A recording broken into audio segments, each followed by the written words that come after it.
அன்பான கன்னிராசி நேயர்களே, உங்கள் அனைவருக்கும் அன்பான வணக்கங்கள்.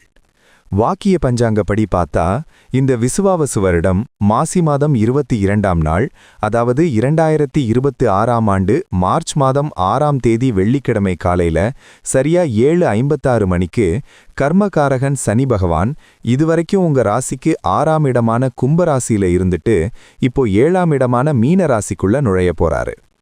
பூரட்டாதி நட்சத்திரம் 4ஆம் பாதத்துல அவர் எடுத்து வைக்கிற இந்த அடி கன்னிராசிக்காரங்களுக்கு கண்டக சனி அப்படிங்கிற ஒரு காலத்தை ஆரம்பிச்சு வைக்குது. கண்டக சனினா உடனே பயந்து நடுங்க வேண்டியதில்ல. இது உங்க வாழ்க்கையில சில உறவுகளையும் பொறுப்புகளையும் சீர்தூக்கி பார்க்க வைக்க போற ஒரு காலமா அமைய போகுது. கன்னிராசிக்கு இப்போ 7ஆம் இடத்துல சனி பகவான் வர்றதுனால கூட்டு தொழில் மற்றும் வாழ்க்கை துணை விஷயத்துல ரொம்ப கவனமா இருக்கணும். 7ஆம் இடம்ங்கிறது உங்களோட பார்ட்னர்ஷிப் மற்றும் களத்திர ஸ்தானத்தை சொல்லக்கூடிய இடம். இதுவரைக்கும் நீங்க ஒரு தனி ஆளா போராடி